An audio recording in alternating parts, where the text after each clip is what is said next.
Expert en énergie, Nicolas Mellan. Bienvenue, Nicolas. Juste cette remarque, savez-vous aujourd'hui que l'énergie suscite plus de fake news que le climat, paraît-il? J'ai lu ça. Bah, ça tombe bien, on va parler des deux. Ah, Comme ça, on va faire d'une pierre deux coups. Écoutez, merci. Donc, ça va aller très vite, puisque 20 minutes, c'est très court. Je vais mettre mon petit chronomètre qui va même sonner si je parle trop. Voilà, aujourd'hui, ce que j'ai envie de vous dire, c'est de présenter quelques faits saillants, pas être exhaustif, mais quelques faits saillants qu'on a moins l'habitude de voir. Et donc, moi, je suis un peu le lobbyiste de ces faits saillants dont on parle peu. Et qui, à mon avis, qu'on devrait peut-être plus prendre en compte. Alors, fake news de la transition énergétique, pourquoi est-ce que je dis ça? Même fake news du siècle, c'est un peu provocateur. Bah, parce que tout simplement, quand on regarde les faits et la consommation d'énergie, on voit bien que pour l'instant, 80%, comme le disait Francis Perrin, hein, on va prendre un peu de recul, on ne va pas parler que de la France. 80% c'est énergie fossile. Et donc là, quand on parle de transition énergétique, on parle du solaire et de l'éolien en bas à droite, jaune et vert, qui sont censés remplacer tout le reste qui est là. Donc on n'y est pas encore. Il y en a eu une de transition énergétique, alors on la voit pas forcément. C'était au 19e siècle, on a remplacé du bois par du charbon. Donc ça, c'est une transition énergétique qu'on a remplacée. Il y en a une autre qu'on a aussi faite, ça c'était il y a 50 ans, c'était en France. On a remplacé du charbon et du fioul par du nucléaire. Ça, c'est une transition énergétique. Au niveau mondial, ce qu'on voit surtout, c'est plutôt une transition géographique, où j'appelle ça une délocalisation énergétique, c'est-à-dire que, notamment depuis 20 ans, on a déplacé 20% des usines, on les a pris des pays riches, développés, d'OCDE, vers les pays qu'on appelle en voie de développement, tiers-monde. Et c'est surtout ça qu'on a vu, et ça tombe bien, parce que quand on fait ça, on déplace aussi, pas que les usines, on déplace aussi parfois les emplois, et parfois la pollution, les émissions de CO2. Alors quand on regarde l'Europe, ben, qu'est-ce qui s'est passé? On a, vous voyez à gauche, les pays en rouge, c'est quand ça coûte cher, hein, le coût du travail. En France, on n'est pas les champions, mais on est assez bien placé sur le coût du travail, hein, à plus de 40 euros l'heure dans l'industrie. Et en fait, on a déplacé les usines vers les pays verts sur le coût du travail, mais un tout petit peu moins verts sur l'énergie, notamment sur l'électricité, un peu plus rouge, un peu plus charbonné. Ce n'est pas exactement ce qu'on doit faire dans la transition énergétique. Un seul exemple, dans l'industrie automobile, on a fermé 11 usines en Europe de l'Ouest de 2000 à 2010. On en a ouvertes 10 en Europe de l'Est. Donc là, le problème, ce n'est pas la Chine. Hein, le problème, c'est qu'effectivement, avec l'arrivée des nouveaux États membres en 2004 et de nos constructeurs automobiles qui étaient un peu moins attachés à la France que les constructeurs allemands, par exemple, eh bien, au lieu de moderniser dans nos usines françaises, d'y investir, on a préféré ouvrir des usines ailleurs, notamment en Europe de l'Est. Alors, on est très beau en France sur les émissions de CO2, mais parce que une des raisons pour lesquelles on a fait ça, c'est pas parce qu'on a développé des voitures diesel hein, dans les années 2000 qui devaient sauver la planète, parce que sur le transport, les émissions ont plutôt augmenté. Quand on regarde secteur par secteur, les deux gros secteurs qui ont fait des économies, c'est l'énergie, parce que sur l'énergie, eh bien, on consomme moins de charbon, on consomme moins de fuel, donc ça c'est plutôt des bonnes nouvelles. Et c'est surtout l'industrie. Moins 40% sur les émissions de CO2 de l'industrie. Alors ça n'est pas bien évidemment que des délocalisations, c'est beaucoup d'améliorations, de processus, moins de consommation d'énergie, de l'efficacité. Mais malheureusement, il y a aussi des usines qui ferment et qui s'en vont ailleurs. Alors les usines s'en vont ailleurs, mais le CO2, il revient. Parce que quand on regarde finalement notre empreinte carbone, l'empreinte carbone, c'est nos émissions locales plus les émissions qu'on importe d'ailleurs, eh bien, on voit que les émissions importées, donc c'est celles qui sont en vert turquoise, vert foncé, elles ont augmenté de 80%, presque x2, qu'aujourd'hui, notre empreinte carbone, plus de la moitié, ce sont nos importations. Hein, on n'en parle pas plus de la moitié du temps, mais c'est plus de la moitié de l'empreinte carbone. Et on voit aussi que, par exemple, que même si Laurent Fabius était convaincu d'avoir sauvé la planète en 2015, eh bien, en 2022, on est exactement au même niveau en termes d'empreinte carbone qu'en 2015. Donc, aucun impact concret en France de cette fameuse COP21. Vous le voyez ici, 9,2 tonnes par habitant d'émissions de CO2. Et forcément, si ça ne baisse pas en France, on voit aussi que ça ne baisse pas au niveau mondial. Ça ne baisse pas au niveau mondial. Et si j'étais un peu provocateur, ce que je suis d'ailleurs, je dirais même qu'en fait, elles n'ont jamais autant augmenté que depuis qu'on essaie de les faire baisser. Ce qui est quand même un comble, c'est-à-dire depuis, vous voyez la pente de la courbe, jusqu'en 95, c'est ici le protocole de Kyoto. Vous voyez que ça accélère. Ça accélère. Alors on a trouvé des manières de le faire baisser. On a les banquiers qui sont plutôt bons, mais ça ne dure pas très longtemps. C'est la crise financière de 2008. On a, les pangolins. On peut parler du pangolin. On ne va pas débattre ici de l'origine du Covid.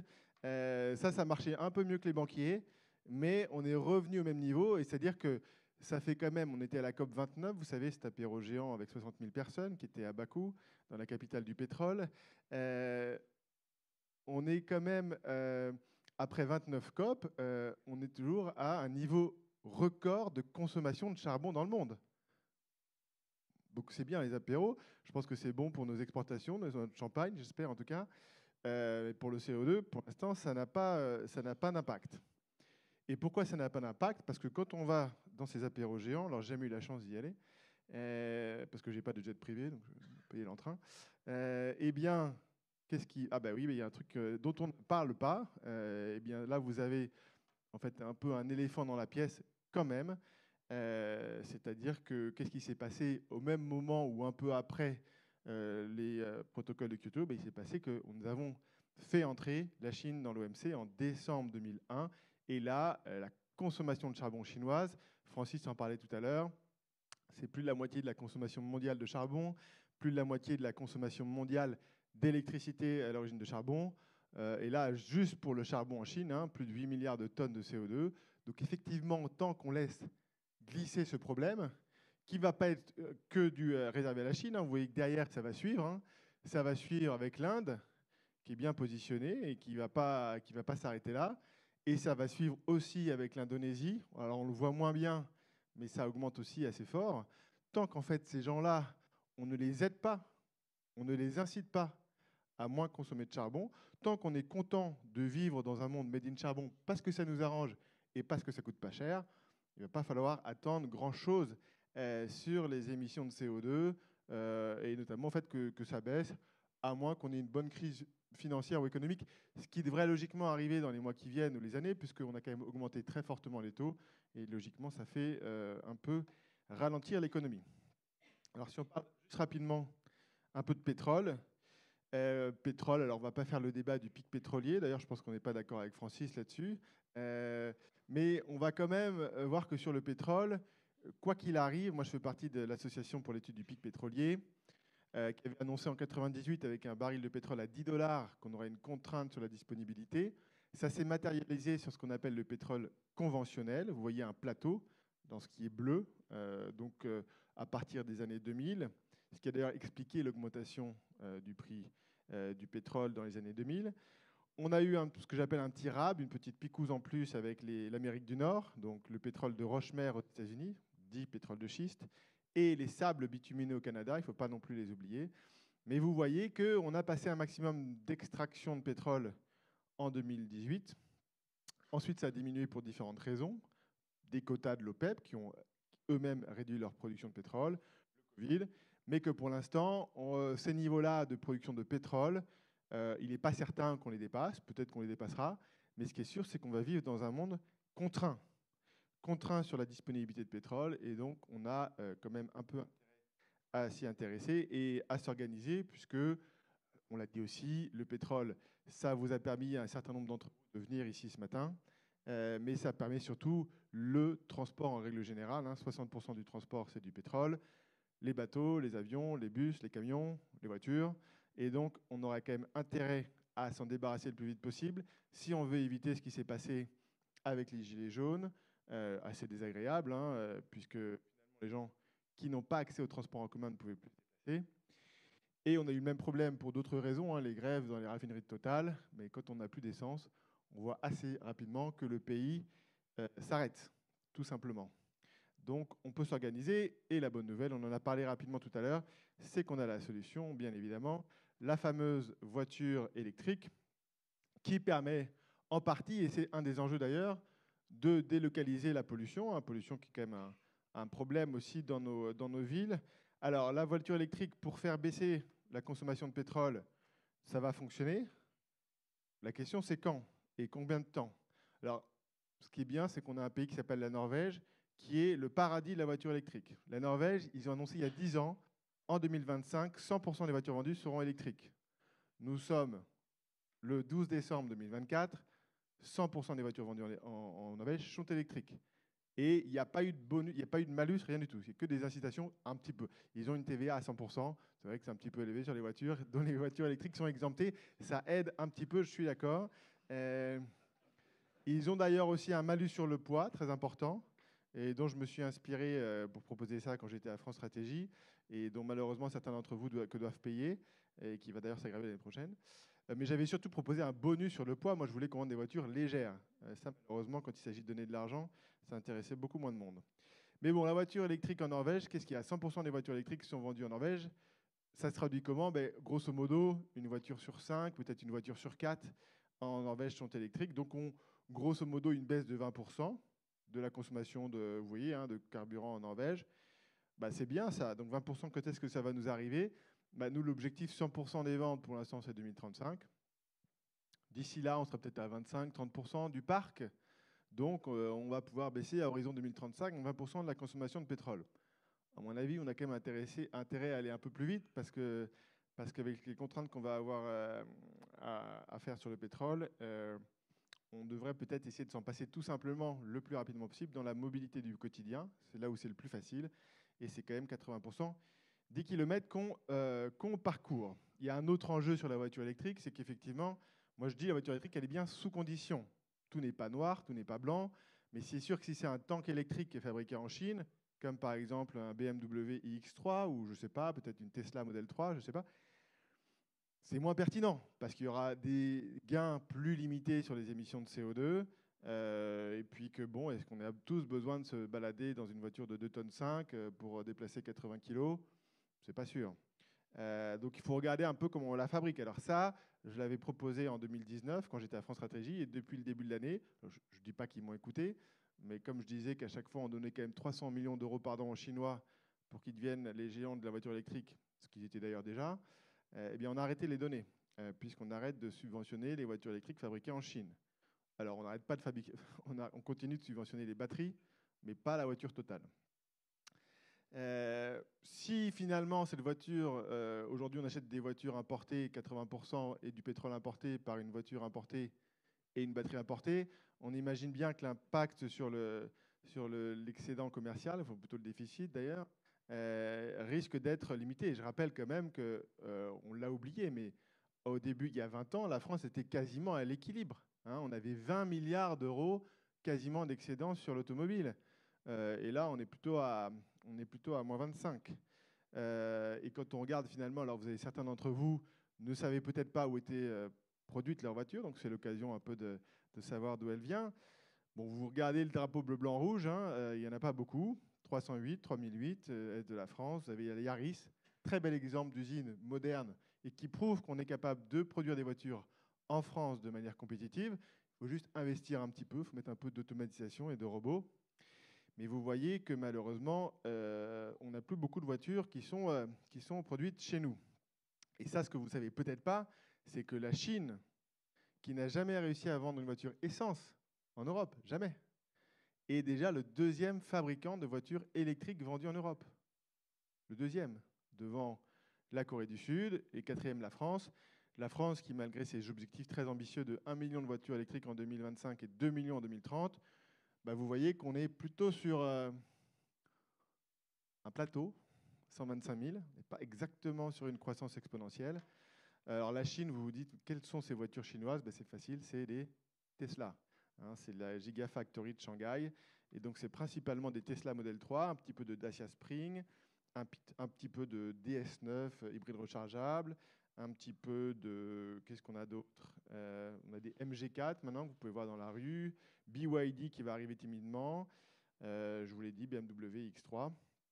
Ces voitures-là, donc ils sont pas encore, ils vont pas passer forcément devant l'Allemagne, mais ils sont quand même déjà très loin devant nous. Et donc finalement, qu'est-ce qu'on fait aujourd'hui? On est en train de remplacer une dépendance. On a dit, on a envie de se débarrasser du pétrole. Les fournisseurs du pétrole, ce n'est pas exactement forcément nos meilleurs amis. Alors, il y a les Américains qui sont nos meilleurs amis, peut-être, pour certains d'entre nous. Mais la Russie, l'Arabie Saoudite, l'Iran. Et là, en fait, on est en train de déplacer une dépendance. Donc, on la déplace plutôt vers la Chine. Je ne sais pas si vous avez vu, mais la Chine, elle a récemment coupé les exportations de métaux comme le gallium, des métaux importants pour fabriquer des puces électroniques aux États-Unis. Ils ont la main mise sur les métaux. Là, on parle du cobalt. Ils possèdent un certain nombre déjà de mines au Congo, elles sont chinoises, et ils raffinent, surtout, ils raffinent 80% du cobalt en Chine, le cobalt dans les applications de batteries. Alors, l'Europe et la Commission européenne n'est pas née de la dernière pluie. Donc, elle s'est rendue compte que dans les voitures électriques, il y avait des batteries. Une bonne chose. Et qu'ensuite, elle s'est rendue compte, il y a encore d'autres choses, hein, on va y aller crescendo, que dans les batteries, il y a des métaux. C'est bien. Ah ben tiens, il faut qu'on regarde les métaux. Ils voulaient même faire des réserves stratégiques de métaux. Ah, c'est bien. Mais si on n'a pas les usines pour les raffiner, ça ne va pas changer grand-chose. Et on me dit à L'Oréal qu'ils sont en train de se rendre compte qu'il y a aussi besoin d'électricité pour les charger. Ça, c'est une bonne chose. Donc, on attend leur plan de l'Airbus de l'électricité. Pour l'instant, on est sur l'Airbus des batteries. Et malheureusement, l'Airbus des batteries, avec ce qui s'est passé récemment en Europe, est un tout petit peu en train de tourner au Boeing des batteries, puisque vous avez Tesla qui devait construire la plus grosse usine à Berlin. Celle-là, elle est mise en pause. Vous savez, c'est comme dans une relation amoureuse, on fait une pause. Vous avez Northvolt, plus gros acteur norvégien, suédois, pardon, désolé pour eux, faillite. Donc faillite, ça ne veut pas dire qu'ils vont disparaître, ça veut dire qu'ils sont en cessation de paiement et qu'ils trouvent une solution.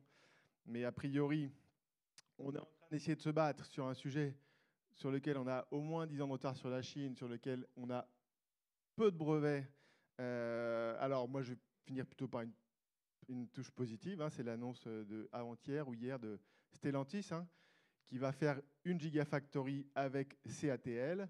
En fait, c'est le modèle Tesla depuis le début. Hein. Tesla qui travaille depuis le début avec Panasonic, avec CATL, même avec BYD, qui est son plus gros concurrent. Ben oui, il faut travailler avec les meilleurs. Les meilleurs, c'est qui? Ben, c'est les Chinois. Il faut l'accepter et il faut faire en Europe ce qu'on a fait chez eux, c'est-à-dire leur transférer les technologies, faire des joint ventures. C'est juste le bon sens. Parce qu'en fait, quand on regarde, on n'a pas beaucoup d'amis, en fait. Les États n'ont pas d'amis, ils ont des intérêts. Aux États-Unis, il n'y a pas besoin d'attendre Trump. Hein. Joe Biden a fait quelque chose d'incroyable. Inflation Reduction Act, qui est probablement le plus grand plan protectionniste des 20 dernières années, même s'il n'en porte pas son nom. 400 milliards de dollars de crédit d'impôt pour pouvoir fabriquer aux États-Unis. Il y a deux zones qui se réindustrialisent, c'est la Chine et les États-Unis. C'est très significatif. Et quand on voit ce qu'ils ont mis en place, 400 milliards d'euros, c'est des crédits d'impôt, c'est automatique. C'est 50% du coût des batteries. On subventionne le Made in USA sans complexe. Mais l'Europe, n'étant pas née de la dernière pluie, a dégainé son Net Zero Industry Act. Et donc, on voit qu'est-ce qu'ils font. Alors, 20 milliards d'euros, d'accord, très bien, donc 20 fois moins. 3/4 dans les batteries. Subvention, qui dit subvention, formulaire CERFA, compliqué à remplir. 20% de l'investissement total, donc si vous vous battez bien, peut-être qu'à la fin, vous aurez 20%. Et puis voilà, et puis surtout, ce qui est intelligent aux États-Unis, c'est les objectifs de sourcing. C'est que c'est conditionné à d'où vient la batterie et d'où viennent les composants de la batterie, d'où viennent les métaux de la batterie. Les États-Unis, c'est facile. Ils veulent bien faire la transition énergétique, mais made in USA. Alors que nous, en Europe, on veut être très beau sur la photo, donc on est prêt à la faire au moindre coût. Donc nous, c'est du made in China. Et donc, qu'est-ce que ça donne? Ça donne qu'aujourd'hui, ça va être un petit peu compliqué. Pourquoi? Parce que finalement, là, vous avez les prix du gaz en Europe et aux États-Unis. Et il y a quand même quelque chose qui s'est passé depuis la crise énergétique, c'est que, je ne sais pas si vous le savez, mais en Europe, nous payons notre gaz 7 fois le prix du gaz américain. 7 fois. Hein. 5 fois juste, parce qu'il coûte 5 fois plus cher, plus ensuite les quotas carbone, qui fait qu'on passe à 7. Donc 5 à 7, Bon, très bien. Les Chinois, qu'est-ce qui se passe? Comme on ne veut plus du gaz russe, il va où le gaz russe? Chez les Chinois. Combien ils payent les Chinois? Ils le paient moins cher.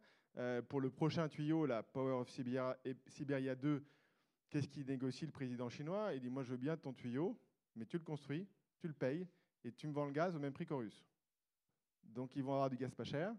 Et comme vous le savez, le gaz a un petit impact sur le prix de l'électricité. Eh bien, on se retrouve dans cette situation en Europe où malheureusement, si on n'est pas capable de récupérer un prix du gaz bon marché et de l'électricité bon marché, ça va être difficile, sachant qu'en France, notre avantage compétitif, c'est la fin, et celui que nous ont légué nos parents, nos grands-parents, nos aînés, eh bien, c'était cette énergie bon marché. Voilà, merci pour votre attention. Bravo.